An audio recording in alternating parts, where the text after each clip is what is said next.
colder than ice. The crowd stirred. A few dry laughs, a few eyes turned away. No one asked whether she was guilty. Eliza knelt on the wooden platform. Her black hair, wet with snow, clung to her cheeks. The wind cut through her thin clothing, but she did not shiver.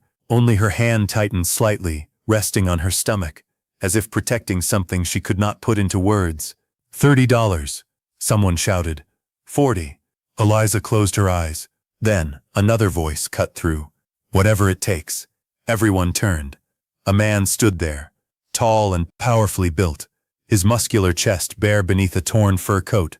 Elias Boone, the man the whole town called a barely surviving outcast from the mountains. Crow narrowed his eyes. You are bidding. Elias stepped forward.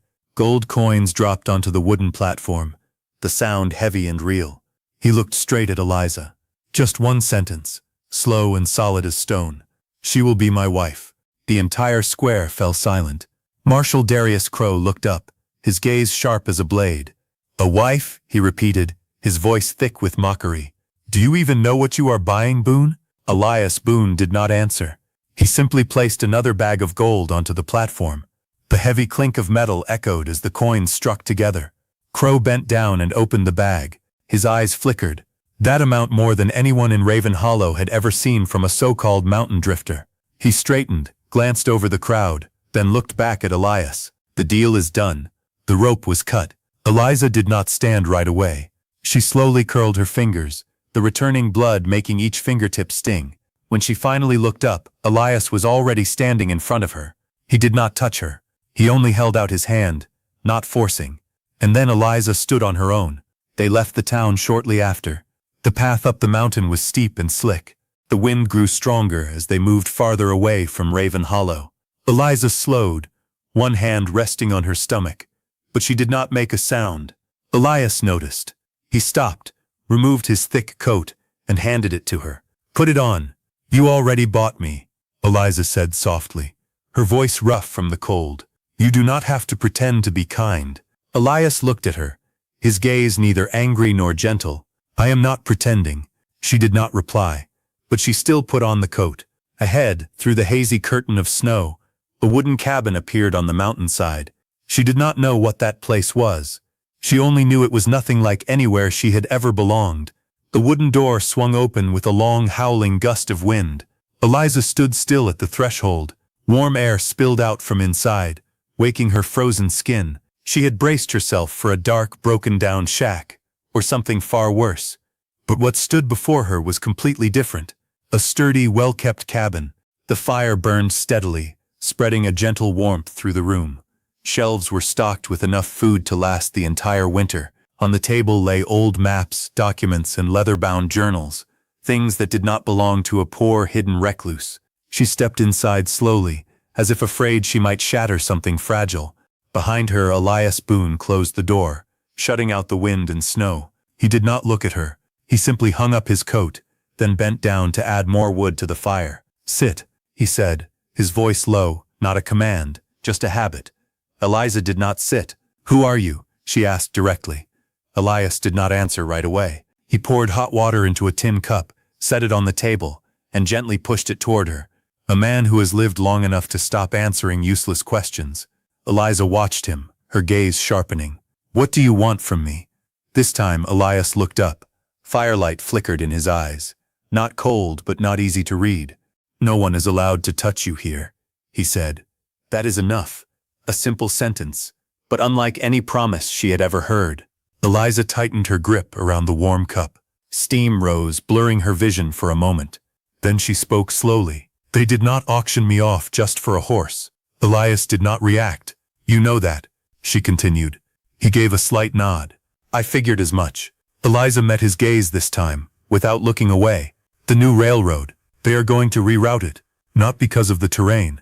There is an underground water source. If they take control of it, they will control this entire region. The fire crackled softly. Elias said nothing, but his hand tightened just slightly. Eliza noticed. You already knew, she whispered. Elias looked down at the maps on the table. Lines, ink marks, numbers, none of it belonged to a nameless recluse. No, he said slowly. I only know I used to be part of it. The room suddenly felt quieter than the storm outside. Eliza said nothing more. For the first time, she understood that this man was not just the one who had bought her. He was a man running from his own past.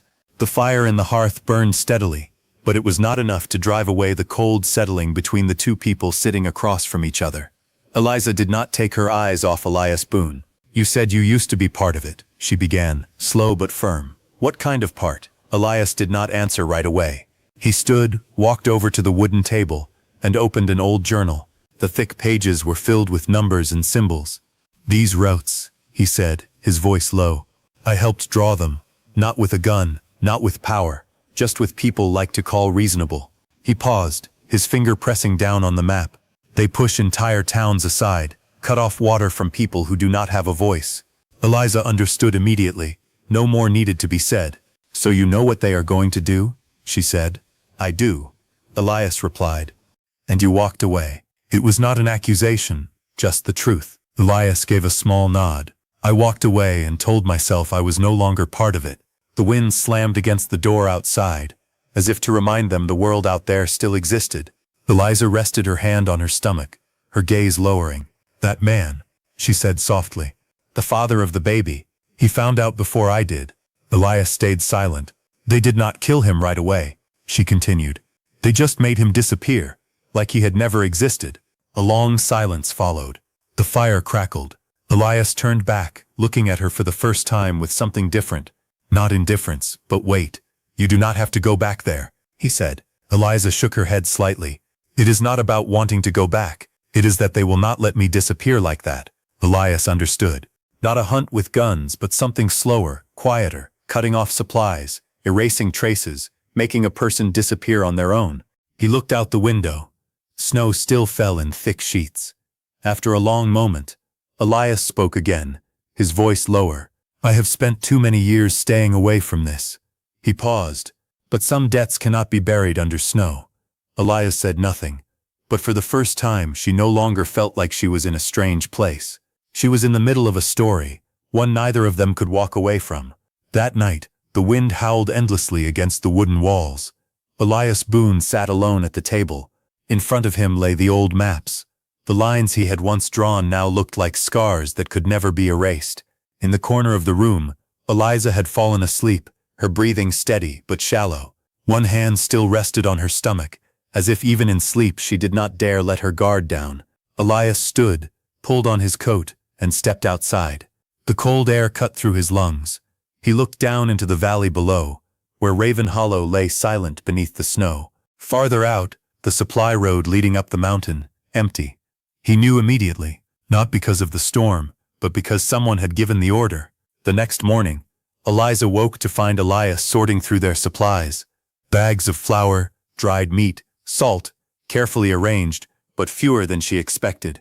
"What is it?" she asked. Elias did not hide it. "The supply route is cut off." Eliza was not surprised. She only gave a slight nod. "They do not need to find me," she said. "They just have to wait." Elias looked at her. Wait for what? For winter to do the work for them. A quiet sentence, but heavy enough to settle the room into silence. In the days that followed, the snow grew thicker. Elias went down the mountain twice, but returned empty-handed both times. The familiar trail was now marked with horse tracks, not from traders. Marshal Darius Crow had not chosen guns. He had chosen time. On the third night, Eliza sat close to the fire, its glow reflected in her eyes. "You could still leave me here," she said softly, one hand resting on her stomach. "Winter will finish the rest." Elias stopped sharpening his knife and looked at her for a long moment. "I walked away once," he said. "This time, I do not intend to do it again." That morning, the sky was a solid sheet of lead gray. Elias Boone did not say much. He got the horse ready, tightened the saddlebags, and checked every strap and rein like a man who was used to leaving and knew he might not come back. Elias stood in the doorway, one hand gripping the wooden frame. "You are leaving," she said. It was not a question. Elias gave a slight nod. "I have to go down to town." "For what?" He tightened the reins, his eyes fixed on the faint road disappearing into the snow. "To speak with someone who still believes in the law." Elias was silent for a few seconds. "There are not many people like that left," she said. One corner of Elias's mouth lifted slightly. "One is enough." The road down the mountain was longer and more dangerous than usual. The snow had covered every trace, but Elias knew someone was watching his every step. By the time he reached the edge of Raven Hollow, the air felt completely different. There was no more noise, no more curious stares. There was only silence and avoidance. People knew what was happening, and they chose to stay out of it. Elias stopped in front of an old wooden building where a sign swung in the wind. Federal Court, Temporary Office.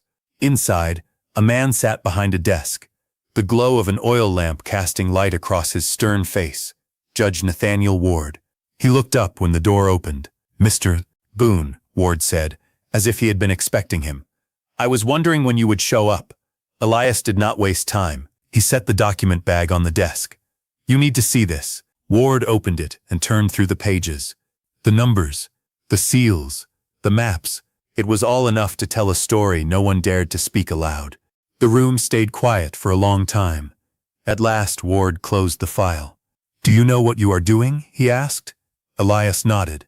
"For the first time in many years, I do." Ward looked at him, his gaze heavy. "You are going up against Bartholomew Vance, not just one man but an entire system." Elias did not flinch. "Then that system needs to be exposed." At the same time, up on the mountainside, Elias stood by the window, staring into the white curtain of snow. She could not see anything, but she could feel it. Something was getting closer. Not loudly, not quickly. The way winter slowly tightens its grip on everything. Far off, between the snow-covered trees, a figure stood there in silence, not moving forward, not leaving, just watching. Marshal Darius Crow had found this place, and this time he did not need a gun. He only had to wait. The storm outside was still not over, but the real storm was only beginning. The storm had not passed, but the real cold had already settled inside the cabin on the mountainside. Eliza stood still by the window. She no longer tried to search through the curtain of snow, because she knew he was still out there, waiting. When footsteps finally sounded against the packed snow outside the porch, she did not flinch.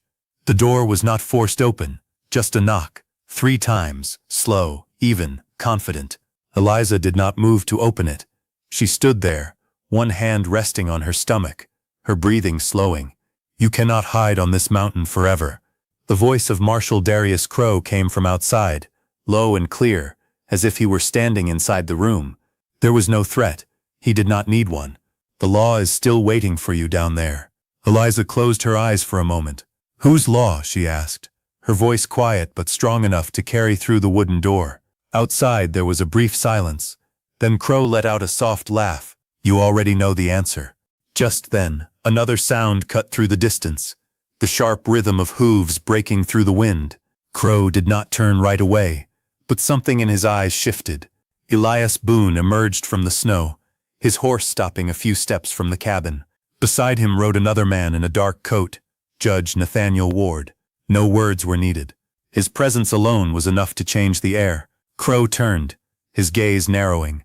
"Judge Ward," he said, still calm, "you have come a long way from your town." Ward stepped down from his horse, brushing snow from his shoulders. "And you have strayed far from your law, Marshal." Elias did not step forward right away. He stood in the open space between 2 sides. One side was power, the other was truth. Crow looked at him, a faint smile forming. "You think a few pieces of paper can change this, Boone?" Elias did not answer. He simply met his gaze for the first time, not turning away from his past. Ward spoke, his voice calm but firm. "I have enough evidence to open a federal investigation into Bartholomew Vance and those who carry out his orders." Crow's eyes flickered, just slightly, but enough. The door behind Elias opened. Eliza stepped outside, snow settling on her shoulders.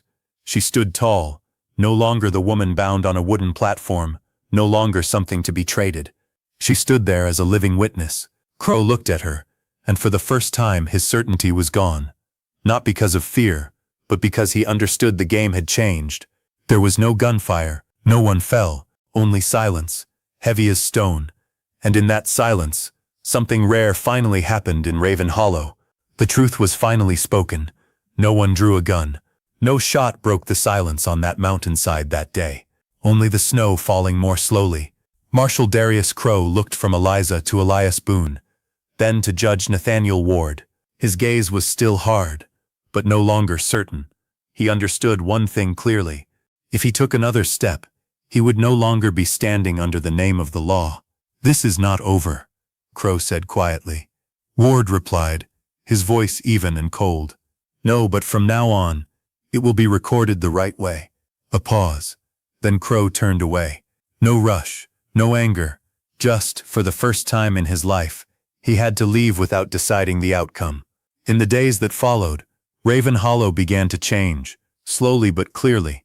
News spread. The name Bartholomew Vance began to appear in investigations. Railroad routes were halted, and for the first time people began to speak about lands that had no voice. Not everything changed, but enough for something new to begin. On the northern mountain, winter lingered for a few more weeks, and then it too gave way. Ice began to crack. Water flowed again beneath the hardened ground. Eliza sat by the window, the first sunlight in months resting on her face. The tension was gone. The guarded look in her eyes had faded.